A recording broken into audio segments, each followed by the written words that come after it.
Every white patch on the skin tells a deeper story, and for millions living with vitiligo, that story is one of change, resilience, and understanding. But what exactly causes this skin condition? The autoimmune cause is the more favored one because there are associations with other autoimmune conditions. There's an association with thyroid, with lupus, with psoriasis, rheumatoid arthritis, sometimes with uveitis. So the autoimmune concept is favored by many people.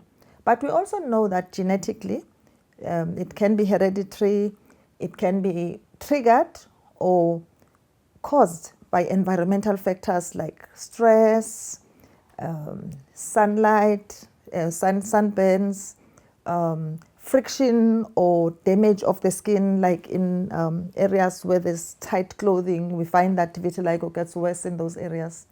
It can also be caused or triggered by chemicals. 32-year-old Zakithi Okonjo says she was diagnosed with vitiligo in 2020 following a very stressful period in her life. The first question the doctor asked me was, have you been through a traumatic experience? Have you been stressed? Have you gone through a loss? Or has there been something significant that has happened in your life? And funny enough, I had just gone through an IVF cycle, in vitro fertilization, and it didn't work. So I was distraught. So I was crying weeks on end. So I think that was my trigger. For Zakithi, acceptance didn't come easy.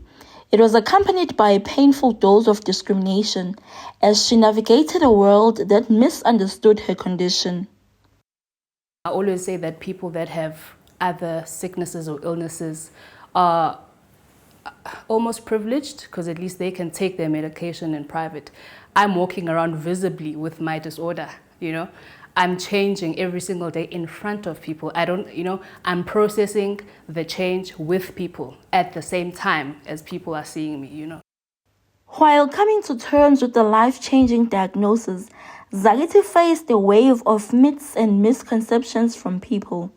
You could hear them talking about you. You'd see the gestures of, you know, is she bleaching? Or, you know, there was a time I was in a shop picking up bath soap. So I was looking at the product, obviously, and somebody's like, I'm not getting that because, you know, that might be what gave her the skin problem.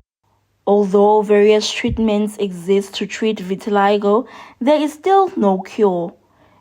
Importantly, the condition is not contagious, despite common misconceptions. People believe that it's contagious, which is not true.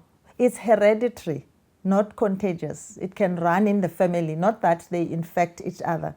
As the world becomes more inclusive, stories like these remind us that beauty isn't about blending in, but about embracing what makes us different. For those who have people living with vitiligo around them, acceptance begins with awareness, and awareness starts when we take time to truly listen. For Newzroom Afrika Channel 405, I am Nozipho Xaba in Johannesburg.